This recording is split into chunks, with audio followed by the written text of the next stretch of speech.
defend jobs and shape decisions on the future of the site. Thank you all for your time. Thanks, William. Do we have a seconder for that motion? Formally? Thank you, colleagues.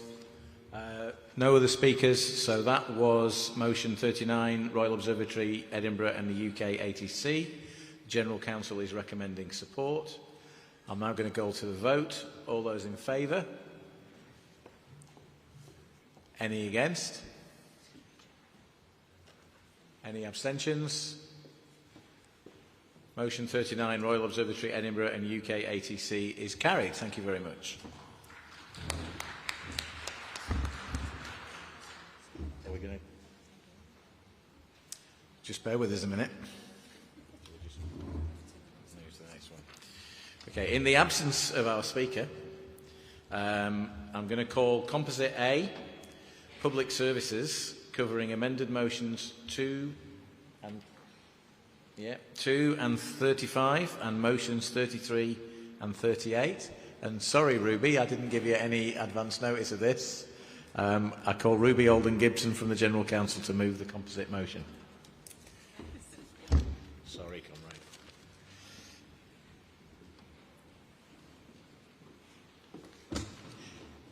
Thanks, President.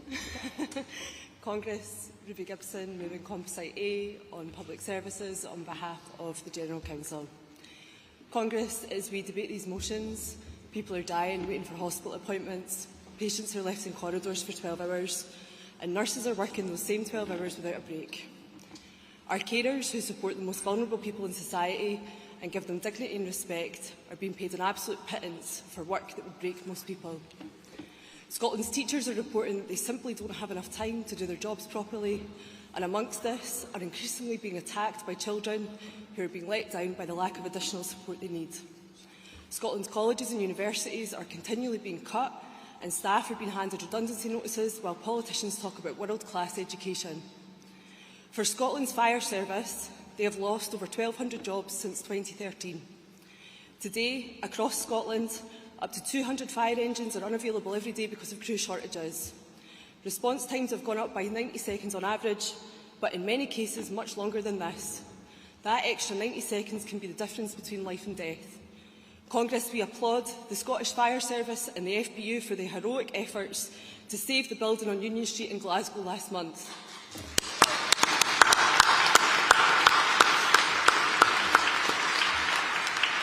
That fire is a reminder that when the worst happens, we need our fire service to have enough people and resources to do their job. And it doesn't stop there. For civil servants, workloads continue to rise with the expectations and political ambitions of Scottish ministers. The same ministers who rely on their expertise but are happy to scapegoat them to pander to the right-wing press. For councils, libraries keep closing, swimming pools keep closing, community centres keep closing, council budgets just keep getting smaller and communities become more fragmented and more disconnected. It is nothing short of a miracle what public sector workers have been achieving since austerity-driven budget cuts began. For 16 years they have been doing more with less, and it begs the question, when does this stop? When does it get better? Because right now it is only getting worse. And who's to blame for this? Ask COSLA and public sector employers, they blame the Scottish Government. Ask the Scottish Government, they blame the UK Government. Ask the UK Government, and they blame the last one, and sometimes they even blame us. Congress, they are all to blame for accepting the logic of austerity and for treating public services as costs to be cut rather than the backbone of a fair society. The Scottish Government has revealed its answer to the sorry state of affairs. Their solution is the Public Service Reform Strategy, which aims to deliver £1 billion of cuts a year and to slash over 10,000 jobs. The Scottish Government claims that these cuts are necessary to address the £4.7 billion deficit they expect to have by 2029-30. Congress, this is not reform, it's cuts dressed up as reform, and it is not necessary. What it really means is fewer workers doing more services shoved online, more decisions and money handed to consultants and tech companies. Do you know who never gets the blame for how bad things are for so many people? The money-hungry super-rich that profits from our public services and from the misery I have just spoken about.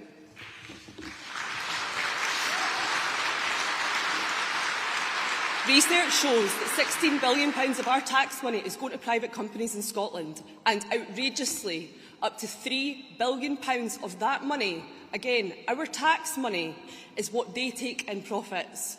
No one should be profiting from our taxes. Scotland's people should not be going to work and paying their taxes only for them to be used to line the pockets of the super rich. This isn't money they have earned. It's made off the backs of our members who go to their work every day, and it needs to stop.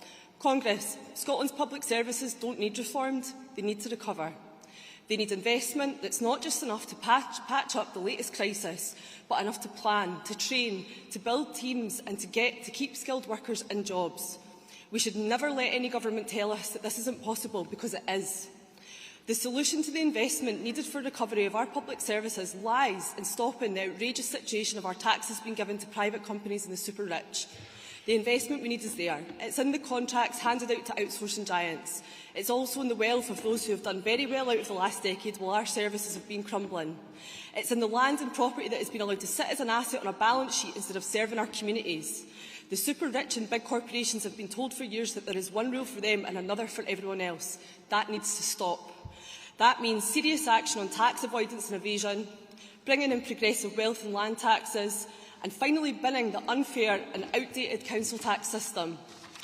The Scottish Government needs to stop pretending its hands are tied.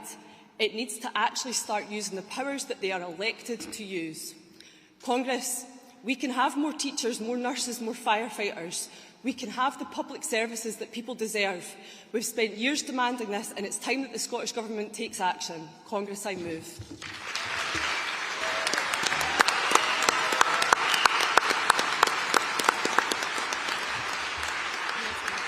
Thank you, Ruby. So, what we're going to do, because this is an important motion and deserves an appropriate amount of time to run through and allow delegates and affiliates to speak on it, I'm going to invite Anas to address us, and then we'll go back to the motion and have that full debate.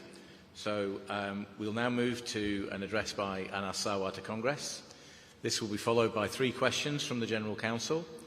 Can I ask those who have been selected to ask questions on behalf of the General Council to come and wait by the side of the rostrum? Anas has been MSP for Glasgow since 2016, having previously served as the MP for Glasgow Central. During that period, he served as Scottish Labour's Deputy Leader, and he has been Leader of the Scottish Labour Party since his election in 2021. Anas, I'm pleased to invite you to address our Congress.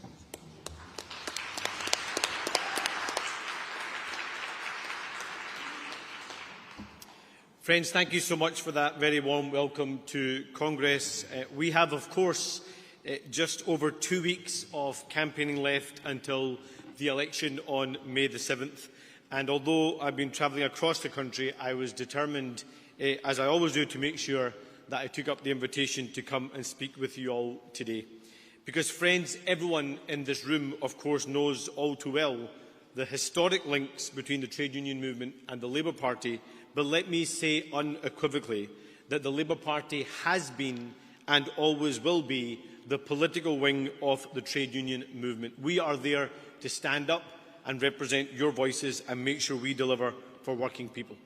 And I am really proud that this manifesto, our programme, has been designed in partnership with our affiliated trade unions. And it reflects the very best of the Labour family coming together to put together those ideas to transform and change Scotland. And I'm really proud that it was backed unanimously by our party. It's a manifesto by working people, for working people, all who have been failed for far too long by the SNP. And at the Holyrood election on May the 7th, we will have the first real opportunity in a generation to vote for change in Scotland, to vote for a Scottish Labour government that will prioritise a growth that is shared and that is fairly distributed. And as your First Minister, I pledge to work tirelessly to make life more affordable for hard-working families across Scotland. And I get that the most pressing issues for families are those struggling to pay their bills and those worried about every trip to the filling station, which fills most drivers with dread. So let me start today by taking a moment to address the international context. The illegal actions of Benjamin Netanyahu and Donald Trump are, of course, a risk to lives in the Middle East, but also to livelihoods across the globe. And I think it is really, really important that this STUC Congress sends a unanimous message to all those who seek to divide us and spread their hate, that the wars must end, that we must see peace for the people of Ukraine, that we must see peace in the Middle East, and yes, that includes a free and secure Palestine alongside a free and secure Israel. And it also means all those who have committed these war crimes in Gaza, in Ukraine, must pay the full price for their actions at the International Criminal Court and at the International Court for Justice. But I also want to make a further commitment. If the war or the instability continues, then as First Minister, I will act. That is why I have announced a £100 million emergency package of support, which, if the war and the instability continues, will come into force. That package will include loans for energy-intensive businesses to protect jobs. It will mean bulk buying fuel so we can drive down prices at the pumps. It will mean crisis grants and loans for households. It will mean an emergency summit of our supermarkets so we can drive down prices of staple items. And it will also mean redeploying our civil service so we can make sure people are getting the help they need and they deserve. I will never let Scots pay the price for the illegal actions of Netanyahu, Trump or Putin, and we should say that loudly and clearly across the country. Real action to help people right now, not just simply looking for someone else to blame, which is far too often the instinct of this SNP government. I also want to address some of what I feel like is gimmicks in this election campaign when people need real delivery, a real focus on delivering for the hard-working majority. Some of you will remember the promise at the last election of a free iPad and a free bike for all of Scotland's young people, a promise not delivered. And now you see the promise of free crayons and free colouring pencils, when in actual fact what we are promising to deliver is real action to make sure every young person thrives, with 1,500 new classroom assistants, 2,000 new teachers and a catch-up on literacy and numeracy. That's the kind of change our children need in this country. Because this election is a chance to move on from 20 years of the SNP. But let me just speak about one other issue first. Look, I will always be proud of the fact that Scotland led the way in getting rid of a Tory government that had done so much damage to this country for 14 years. And it's because Scotland helped get rid of the Tories that we were able to deliver a new deal for working people, a record increase in the minimum wage, finally banning exploitative zero-hour contracts, £12 billion more to spend on Scotland's public services, as well as secure shipbuilding on the Clyde for a generation. But I also know that people have frustrations and disappointments, and I share them. There have been too many good things. There are many good things, but also too many mistakes. So let me be clear. A vote for Scottish Labour in this election is not an endorsement of Keir Starmer. It's about who is First Minister. It's not about 2 years of a Labour government, but 20 years of an SNP government. It's not about a protest. It's about delivering the change that working people in Scotland need right now. Because for far too long, Scotland has focused on what we can't do instead of focusing on what is possible. That's why a Scottish Labour government will use all the levers at our disposal to unlock our country's huge economic potential. That will mean speeding up our planning process so we can build 125,000 new homes, yes, to create jobs, but also to help end homelessness and eradicate rough sleeping in our country once and for all. But we will also make sure that we recognise that there's more than one right path for our amazing young people. So we will maintain free university tuition, but we will go further. We will deliver 9,000 new apprenticeships so young Scots can get the skills they need and they can find work. We will invest in our colleges by setting up an apprenticeship centres of excellence so young people have a route into the well-paid jobs of the future. We will also end the SNP's block on new clean nuclear energy, and in that process unlock billions of pounds of investment into Scotland, help create thousands of new jobs and help ensure energy security. And we will finally, far too late, but finally, deliver the Fight for 15 to make sure we pay our care workers £15 an hour. And unlike the SNP, we will deliver a national care service, joining forces with our trade unions to improve terms and conditions across the social care sector.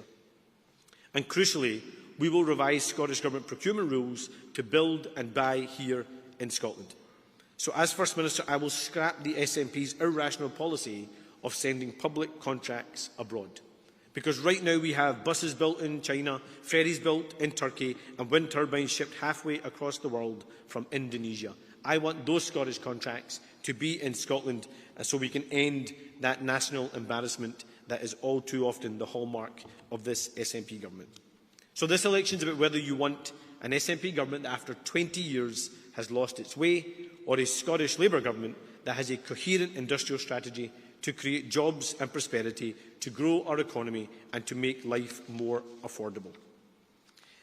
And I will work in partnership with the people who truly power our economy. That's the workers who know what needs to be done to drive our country forward. I will be a First Minister who works to find solutions, not to drive our communities apart. And, you know, every day of this election campaign, John Swinney has talked about a government somewhere else, not the issues that are affecting people in the here and now. He's been desperately trying to deflect from the SNP's appalling record in government that he's been at the heart of for 2 decades. But let me also address a different kind of poison in our politics. Reform. Their strategy is to divide us, to make unrealistic tax pledges, and to say they will scrap all the new protections for workers that people in Scotland help deliver. So let me be clear about Nigel Farage's reform and Lord Malcolm Offord. Nigel Farage doesn't understand Scotland, he doesn't care about Scotland, and he couldn't give a damn about Scotland. In many ways, they're the same old Tories, different team, same badge, the people who screwed this country before, who want the opportunity to screw it again. And what about Lord Malcolm Offord? Well, he was the guy that was the cheerleader for Margaret Thatcher, who was the advisor to Ian Duncan Smith and worked in the governments of both Boris Johnson and Liz Truss. The idea now that he wants to pretend that he's the great defender of working class communities is frankly an insult. And let's not forget, this is the party that spent tens of thousands of pounds on racist ads questioning my loyalty to Scotland. So now in their desperation, the SNP claim that the very people running those ads are the ones that somehow I am going to do a deal with. Even the idea is offensive. So let me make it unequivocal. We will reject the poison of reform in this election because people in Scotland have seen their like before and rejected them, and I have no doubt that they will do the same again on the 7th of May.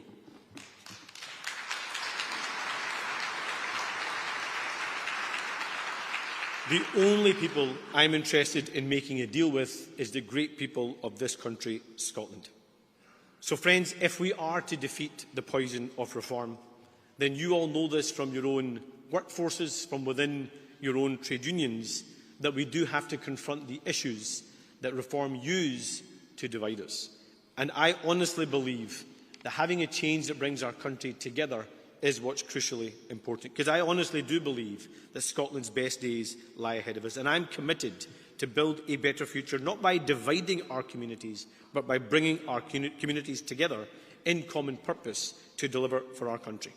So I will lead a Scottish Government that gets the basics right, that protects the hard-won rights of working people, that protects the most vulnerable in our communities, that sets up breakfast clubs in every school so no child starts the school day hungry, that ends the scandal of 10,000 children across Scotland who have no place to call home, and we will lift over 100,000 children out of poverty. After 20 years of SNP government, people are entitled to ask a very simple question. If they were going to fix it, why haven't they done it by now? So I will start by fixing the mess the SNP have made, but I want to go further. As First Minister, I will save our NHS, working with its frontline staff so it's there when people need it, and delivers for patients now and for the future. I will introduce a new train here, stay here policy, so our NHS doesn't lose newly qualified doctors, dentists and nurses to other countries. I will also abolish unfair business rates to help reinvigorate our high streets, make them thriving places again, and make sure the online giants like Amazon finally pay their fair share. I will put bus services back under public control and deliver faster intercity travel on our rail networks. We will also set up a new relationship with our councils. So we will give councils assurances over long-term funding so they can plan improvements in their communities rather than be asked to do more and more with less and less. And our £350 million pothole fund will also fix the shocking state of our roads and repair over 5 million potholes.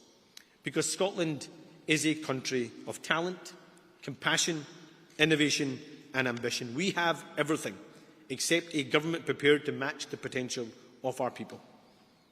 But I can promise you this isn't as good as it gets. I will work with you in the trade union movement and your members to deliver a better future for everyone in Scotland. So the choice we face on May the 7th is more of the same or real change with Scottish Labour. Because only Scottish Labour can reject the poison of reform, beat the SNP, change Scotland and build a better future for working Scots. Because ultimately that's the choice. It will be either myself or John Swinney as First Minister after the election. You have given John Swinney and the SNP 20 years. Give me 5. In those 5 years, I will demonstrate that we can fix the mess, we can get the basics right, and we can make life more affordable. So I humbly ask, please look at the state facing our country. Accept this is not as good as it gets. Let's give hope at a time of despair for so many. Let's choose change, vote for change, and let's deliver that better future together. Thank you. Thank you, Anas. If you could stay at the lectern while colleagues come forward. So whoever has question 1, if you would come to the rostrum.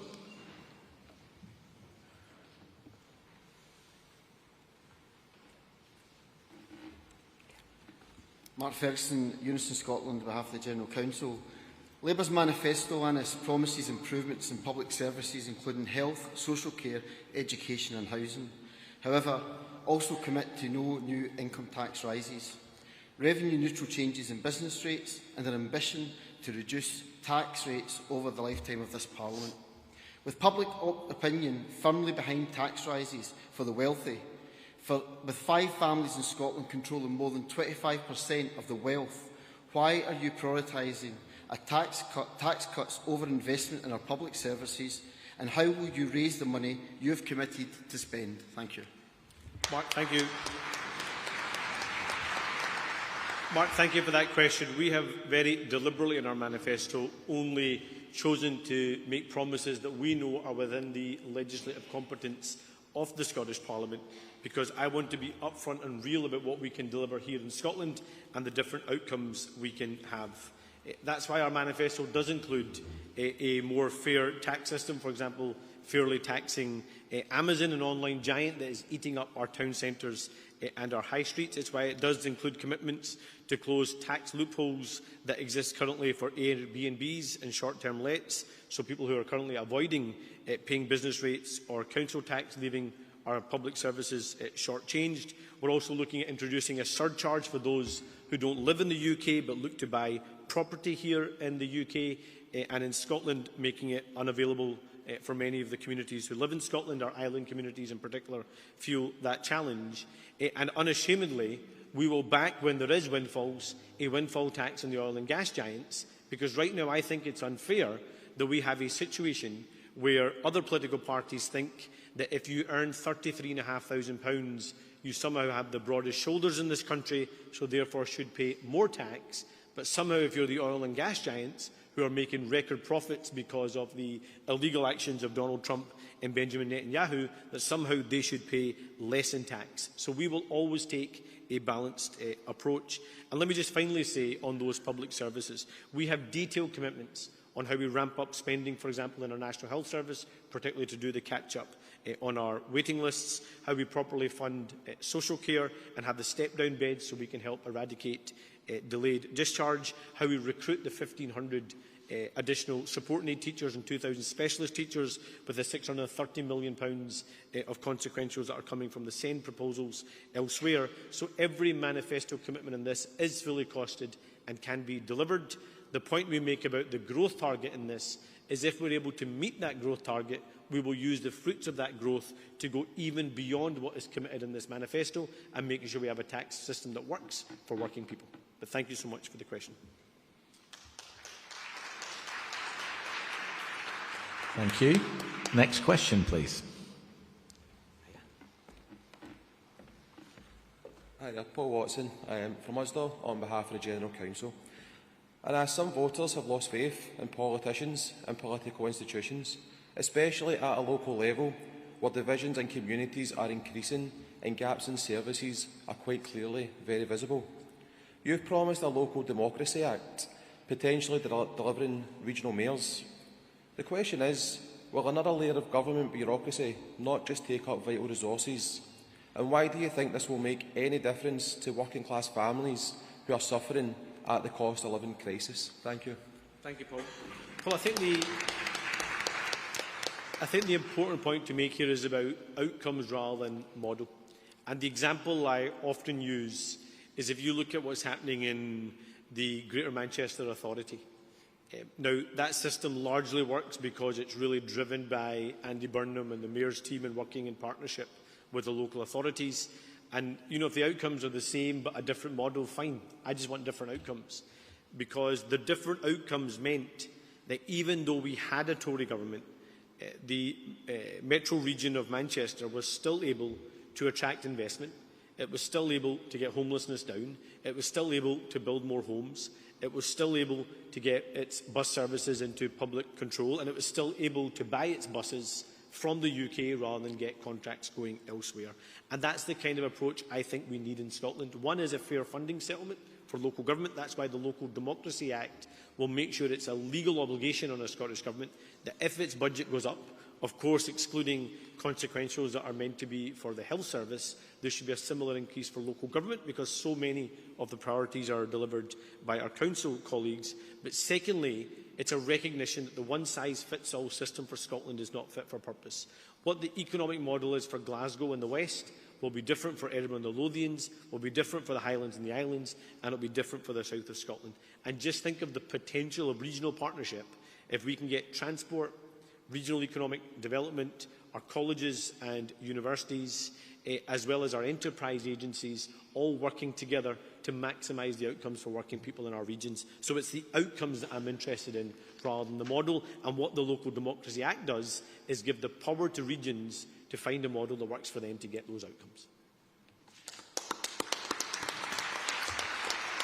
Thanks, Anas. And the last question, please. The best for last. Undoubtedly. Question to you, Anas. Scotland has heard years of promises about industrial and strategy, while public contracts, skilled jobs and apprenticeships continue to be sent elsewhere. GMB Scotland has been clear that procurement must stop being driven by the lowest cost alone and must be instead delivered jobs, skills and social value here in Scotland. As First Minister, what specific changes would you make to procurement policy, alongside the use of public ownership to ensure Scottish public money supports Scottish manufacturing, strengthens Scottish supply chains and prevents jobs being sent overseas? Over to you. Thank you. Thank you. I mean, there's two really important parts to that question. First of all is we have to make sure in all of our local procurement we add a social value clause so we can drive up the benefits for individual local communities and for individual businesses that exist here in Scotland. That's absolutely what we'll do.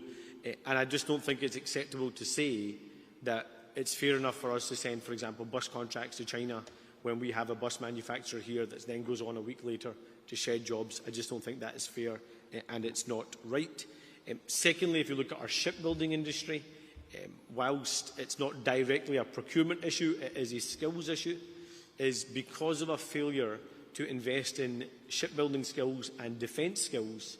If you look at what's happening in Rosyth, or you look at what's happening on the Clyde, around a third of its workforce at any given time is people on short-term contracts coming either from Eastern Europe or the Philippines, and the average salary is around £40,000 to £60,000. If we could have skill centres on the Clyde, at Rosyth, giving our young people in this country those skills, that is transformational for them as individuals, but transformational for their families and those communities if we are going to drive down poverty. And the third point is about community ownership. Is we have so many assets that exist, not just in terms of the energy generation, but also the components that go towards that energy generation, as well as the energy distribution. We also have other huge assets if you think about district heating systems as a model.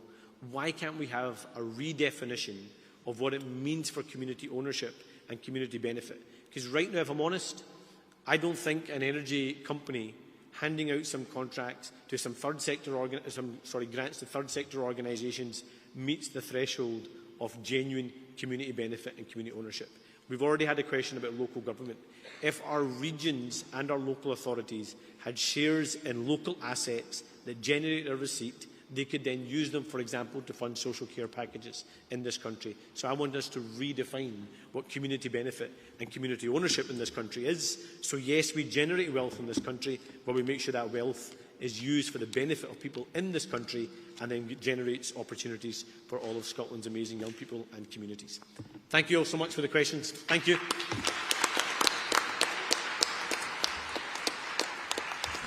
Thanks, Anas, for taking the time to join us. There's a small gift. Thank you.